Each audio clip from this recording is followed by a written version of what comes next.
సైన్యం పదునెక్కే కొద్దీ గ్లాస్ పగిలే కొద్దీ పదునెక్కుతుంది.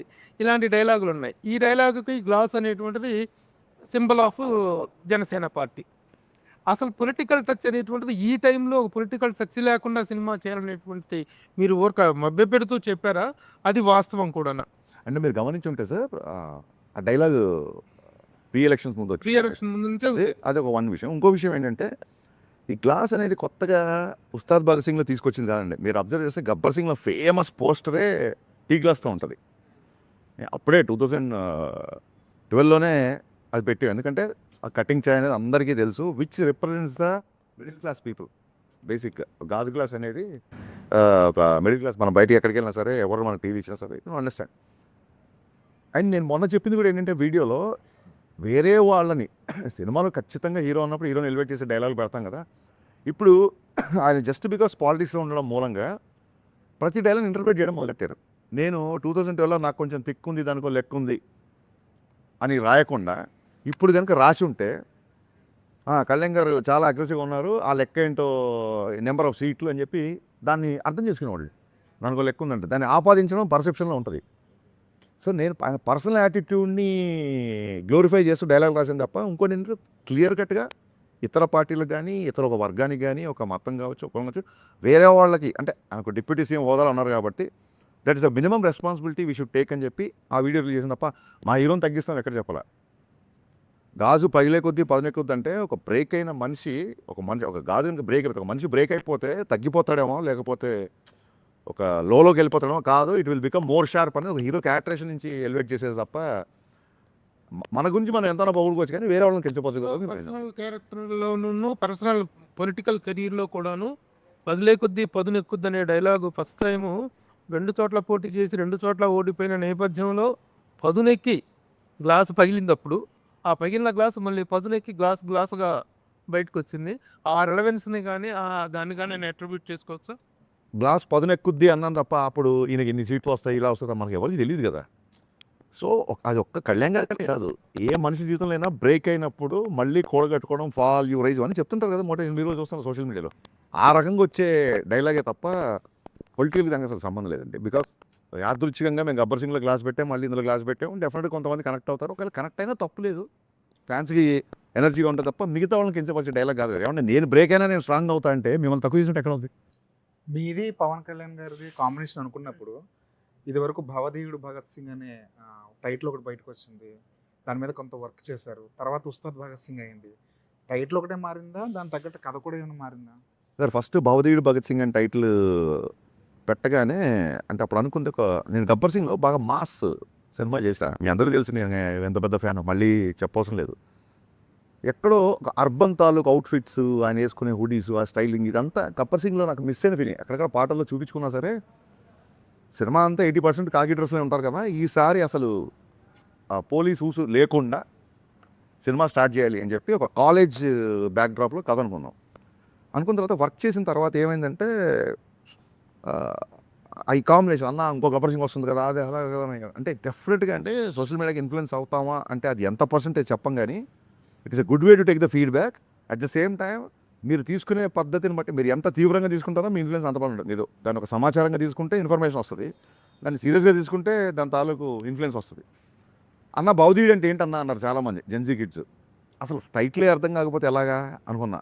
అరే భవధీయుడు అంటే అంటే ఇప్పుడు యువర్స్ ఫెయిత్ఫుల్లీ ఏం చెప్పను ఎగ్జాక్ట్ వర్డ్ కింద రాస్తాం. భవధీయుడు అంటే చాలా ఓపికతో కళ్యాణ్ గారు ఫస్ట్ టైటిల్ వినగానే చాలా ఎగ్జైట్ అయ్యారు. వినయం ప్లస్ విస్ఫోటనం. భగత్ సింగ్ అంటేనే విస్ఫోటనం, భవధీయుడు అంటే చిన్న. హరీష్ వినయం ప్లస్ విస్ఫోటనం కాంబినేషన్ అదిరిపోయింది అని అసలు ఆ రెండు భలే సెట్ అయ్యాం అనుకున్నాం. సో ఎగ్జైట్ అయ్యాము, టైటిల్ అనౌన్స్ చేసాం. మేము అనౌన్స్ చేయలేదు, లీక్ చేశారు కొందరు, అది పక్కన పెట్టండి.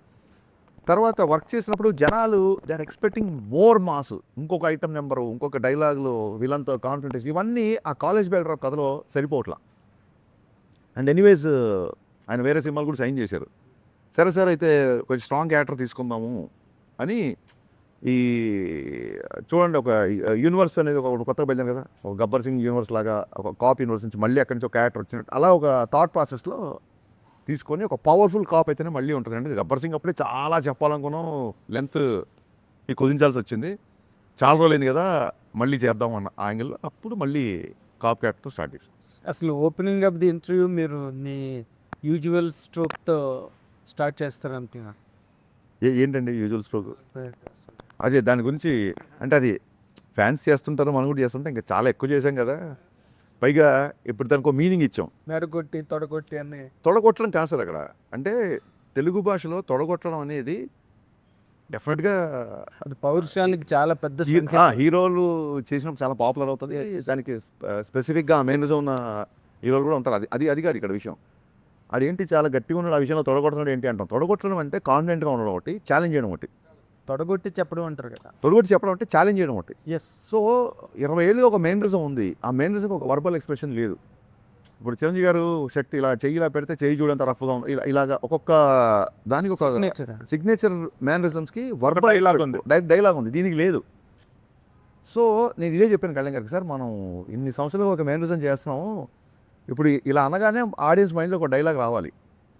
సో ఆ రకంగా ఉంటుంది. దానికి తగ్గ సిచ్యువేషన్ వస్తుంది, ఆ ఛాలెంజ్ చేసే సిచ్యువేషన్ వస్తుంది సినిమాలో.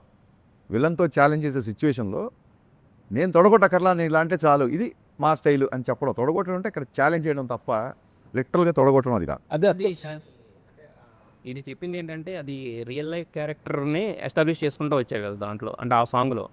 బట్ ఈ సినిమాలో రియల్ లైఫ్తో సంబంధించిన ఏమి లేవంటున్నారు కదా. సో మరి ఈ సినిమాలో అది ఎలా ఫిట్ అవుతుంది ఆ సాంగ్ అనేది? సార్ ఏం లేదు, రియల్ లైఫ్ క్యారెక్టర్ అంటే ఇప్పుడు నాకు కొంచెం తెక్కుంది లెక్కుంది రియల్ లైఫ్ క్యారెక్టర్ అనే చాలామంది ఫీల్ అయ్యారు. కళ్యాణ్ గారు చాలా క్రాంకీగా ఉంటారు, అసలు ఎవరు కదండి. బట్ దానికి ఆయన తీసుకున్న అగ్రెషన్కి ఒక మీనింగ్ ఉంటుందని చెప్పి ఒక లెక్క ఉంది అని చెప్పాం. లెక్క అంటే మ్యాథమెటికల్ కాదు, తెలుగు పదం అది.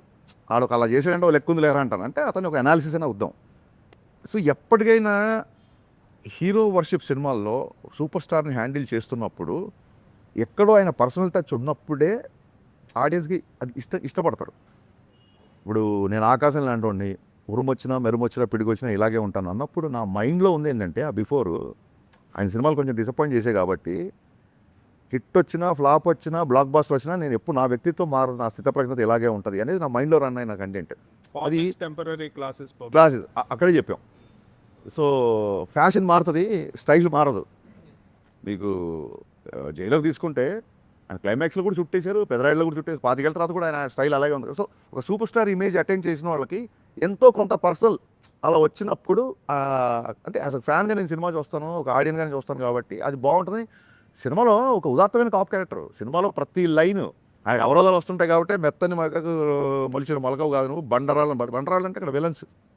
ఇలా ఎవ్రీ లైన్ సినిమాకు ఎంతో కొంత పర్సనల్ టచ్ ఇలా 2 ఉంటుంది కాబట్టి రాసింది తప్ప కళ్యాణ్ గారిని పొగడాలనో లేకుంటే కళ్యాణ్ గారిని పొగడనో ఎజెండానో అలా కాదు కదా. అంటే ఇప్పుడు సినిమా రిలీజ్ ముందు రాసిన డైలాగు గ్లాస్ మీద నిందాకి చెప్పారు కదా. సినిమా రిలీజ్ ఇప్పుడు ఎలక్షన్లో ఈ ఫినామినల్ సక్సెస్ హిస్టారికల్ విన్ కదా పవన్ కళ్యాణ్ గారిది. దాన్ని రిఫ్లెక్ట్ చేస్తూ తర్వాత ఇన్ కోర్స్ ఆఫ్ టైం లేదు అస్సలు అంటే అదేమి మీరు డిపెక్ట్ చేయాల ఆ సక్సెస్ ఎలక్టోరల్ విన్ లేదండి అసలు. ఆయన అనుకున్నారు, సాధించారు, అయిపోయింది. మళ్ళీ సినిమా సరిగ్గా ఎంటర్టైన్మెంట్. నేను అదే చెప్పానండి. అంటే నాకు చాలామంది ఫ్రెండ్స్ ఉన్నారు, మిగతా పార్టీలో ఫ్రెండ్స్ కూడా. వాళ్ళు చాలా క్యూరియస్గా మెసేజ్ పెడుతుంటారు, ఎప్పుడు మా సినిమా ఎప్పుడు మెసేజ్ పెడుతుంటారు.